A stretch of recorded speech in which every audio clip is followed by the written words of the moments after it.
श्रीमद्भागवत तृतीय स्कंद 11वां अध्याय मनवंतरादि काल विभाग का वर्णन। मनवंतरा कितने मतलब काल है उसके विभाग का वर्णन बताया है।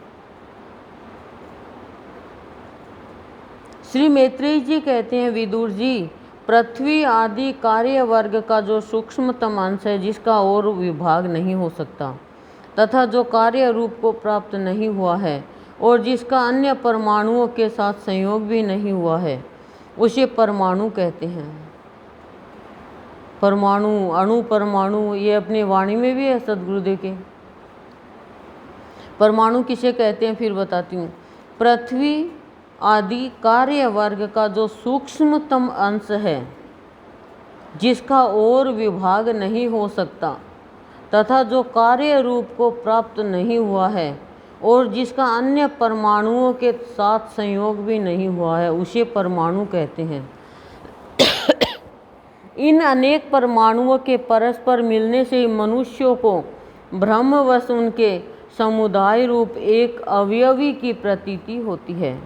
यह परमाणु, जिसका सूक्ष्मतम अंश है, अपने सामान्य स्वरूप में स्थित उस पृथ्वी आदि कार्यों की एकता का मतलब समुदाय या समग्र रूप का नाम परम महान है। इस समय उसमें न तो प्रलय आदि अवस्था भेद की स्फूर्ति होती है, न नवीन प्राचीन आदि काल भेद का भान होता है, न घट पटादि वस्तु भेद की कल्पना होती है। साधु श्रेष्ठ, इस प्रकार यह वस्तु के सूक्ष्मतम और महत्तम स्वरूप का विचार हुआ। इसी के सादृश्य से परमाणु आदि अवस्थाओं में व्याप्त होकर व्यक्त पदार्थों को भोगने वाले सृष्टि आदि में समर्थ अव्यक्त स्वरूप भगवान काल की भी सूक्ष्मता और स्थूलता का अनुमान किया जा सकता है। जो काल प्रपंच की परमाणु जैसी सूक्ष्म अवस्था में व्याप्त रहता है, वह अत्यंत सूक्ष्म है, और जो सृष्टि से लेकर प्रलय पर्यंत उसकी सभी अवस्थाओं का भोग करता है, वह परम महान है। दो परमाणु मिलकर एक अणु होता है। परमाणु बहुत सूक्ष्म बताया है, जो कार्य वर्ग का जो सूक्ष्म अंश है, तो उससे भी दो परमाणु दो सूक्ष्म मिलते हैं तो अणु होता है। और तीन अणुओं के मिलने से एक त्रस रेणु होता है, जो झरोके में से होकर आई हुई सूर्य की किरणों के प्रकाश में आकाश में उड़ता देखा जाता है। देखो, आप खिड़की खोलते हो तो छोटे कण दिखाई देते हैं ना। हम खिड़की खोलते हैं, सूर्य की धूप आ रही है तो उसमें वो त्रस रेणु है। ऐसे तीन त्रस रेणुओं को पार करने में सूर्य को जितना समय लगता है, उसे त्रुटि कहते हैं। इसमें 100 गुना काल वेद कहलाता है, और 3 वेद एक लव होता है। 3 लव को एक निमेष और 3 निमेष को एक क्षण कहते हैं। निमेष होता है जब पलक झपकते हैं इतनी सी देर बस, और 3 निमेष को क्या, एक क्षण। 5 क्षण की एक काष्ठा होती है और 15 काष्ठा का एक लघु। 15 लघु की एक नाडिका यानी दंड कही जाती है। 2 नाडिका का एक मुहूर्त होता है, और दिन के घटने बढ़ने के अनुसार दिन एवं रात्रि की दोनों संधियों के 2 मुहूर्तों को छोड़कर 6 या 7 नाडिका का एक प्रहर होता है। यह याम कहलाता है, जो मनुष्य के दिन या रात का चौथा भाग होता है। 6 पल तांबे का एक ऐसा बर्तन बनाया जाए जिसमें एक प्रस्थ जल आ सके, और 4 मासे सोने की 4 अंगुल लंबी सलाई बनवा कर उसके द्वारा उस बर्तन के पेंदे में छेद करके उसे जल में छोड़ दिया जाए। जितने समय में एक प्रस्थ जल उस बर्तन में भर जाए, वह बर्तन जल में डूब जाए, उतने समय को एक नाडिका कहते हैं। विदुर जी, 4 पहर के मनुष्य के दिन और रात होते हैं, और 15 दिन रात का एक पक्ष होता है। क्या बताया? 4 पहर के मनुष्य के दिन और रात होते हैं, 4-4 पहर के, और 15 दिन रात का एक पक्ष होता है। और शुक्ल पक्ष, जो शुक्ल पक्ष और कृष्ण पक्ष, शुक्ल और कृष्ण भेद से 2 प्रकार का माना गया है। इन दोनों पक्षों को मिलाकर एक मास होता है, जो पितरों का एक दिन रात है। पितरों का एक दिन रात है, हमारा एक महीना है। 2 मास का एक ऋतु और 6 मास का एक अयन होता है। अयन यानी दक्षिणायन और उत्तरायण भेद से 2 प्रकार का है। ये दोनों अयन मिलकर देवताओं के एक दिन रात होते हैं। समझ रहे हो? दिन रात होते हैं। तथा मनुष्य लोक में ये वर्ष या 12 मास कहे जाते हैं।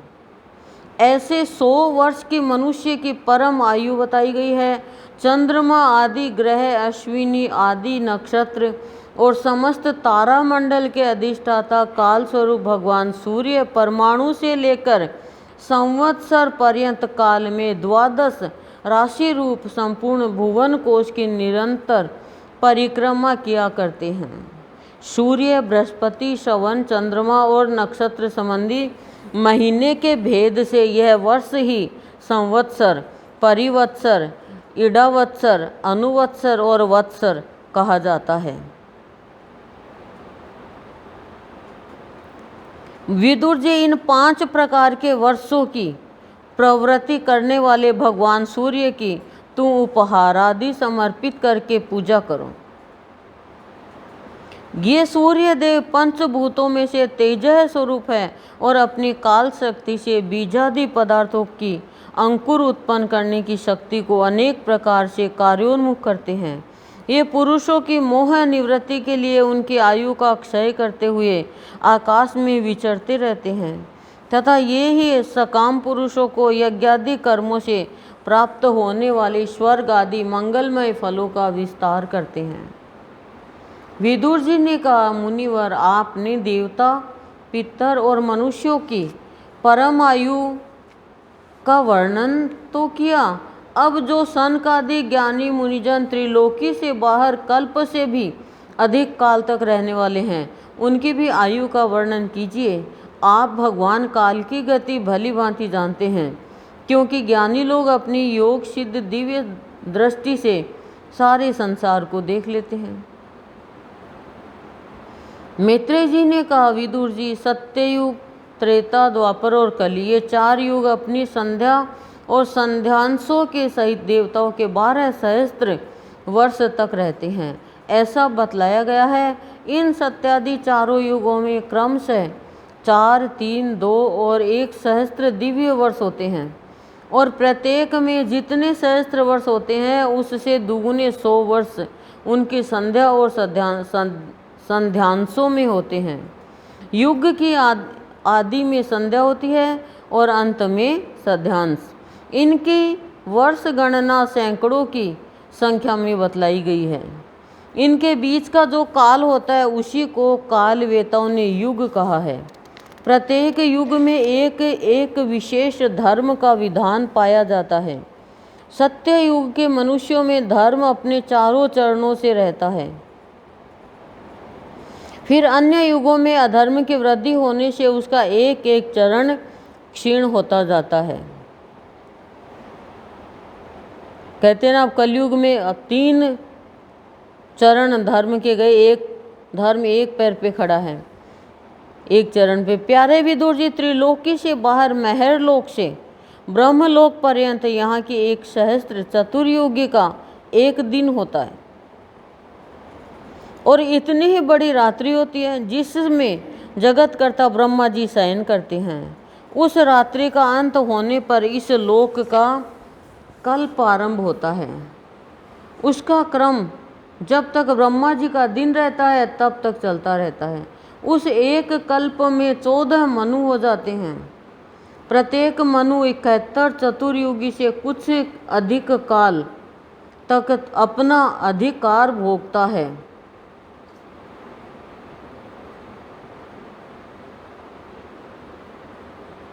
प्रत्येक मनवंतरों में भिन्न भिन्न मनुवंशी राजा लोग, सप्तऋषि, देवगण, इंद्र और उनके अनुयायी गंधर्व आदि साथ साथ ही अपना अधिकार भोगते हैं। यह ब्रह्मा जी की प्रतिदिन की सृष्टि है जिसमें तीनों लोकों की रचना होती है।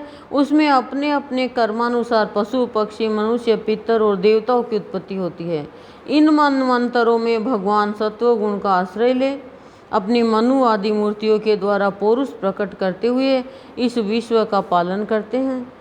कालक्रम से जब ब्रह्मा जी का दिन बीत जाता है तब वे तमोगुण के संपर्क को स्वीकार कर अपने सृष्टि रचना रूप पौरुष को स्थगित करके निश्चेष्ट भाव से स्थित हो जाते हैं।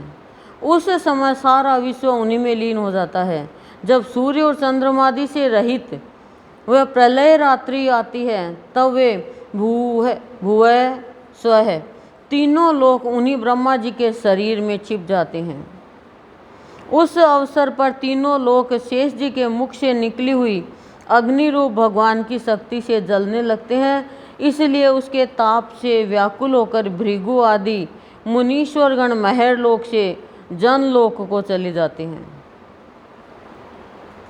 इतने में ही सातों समुद्र प्रलय काल के प्रचंड पवन से उमड़कर अपनी उछलती हुई उताल तरंगों से त्रिलोकी को डुबो देते हैं। तब उस जल के भीतर भगवान शेष साई योग निद्रा से नेत्र मूंदकर शयन करते हैं। उस समय जन लोक निवासी मुनिगण उनकी स्तुति किया करते हैं।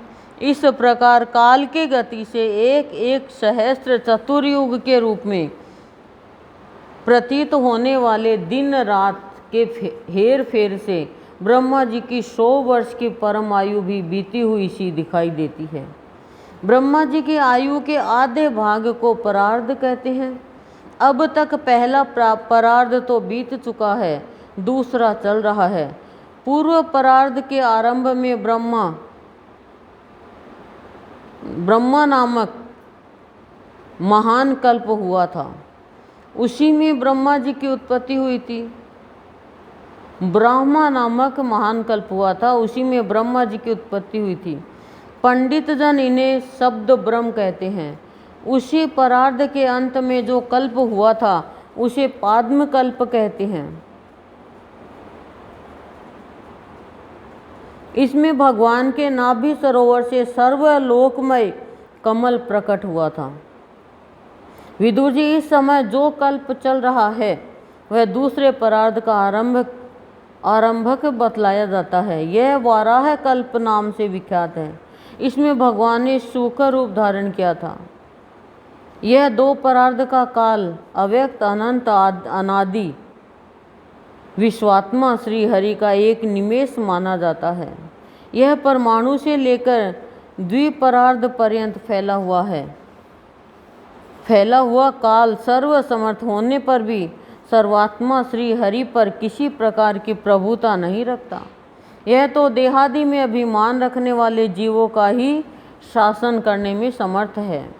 प्रकृति, महतत्व, अहंकार और पंच तन्मात्र, इन 8 प्रकृतियों के सहित 10 इंद्रियां, मन और पंचभूत, इन 16 विकारों से मिलकर बना हुआ यह ब्रह्मांड कोश भीतर से 50 करोड़ योजन विस्तार वाला है तथा इसके बाहर चारों ओर उत्तरोत्तर 10-10 गुणे 7 आवरण है। इन सबके सहित यह जिसमें परमाणु के समान पड़ा हुआ दिखता है और जिसमें ऐसी करोड़ों ब्रह्मांड राशियां हैं, वह इन प्रधान आदि समस्त कारणों का कारण अक्षर ब्रह्म कहलाता है। और यही पुराण पुरुष परमात्मा श्री विष्णु भगवान का श्रेष्ठ धाम है, यानी स्वरूप है। ओम शांति ही शांति ही शांति ही प्रशांति।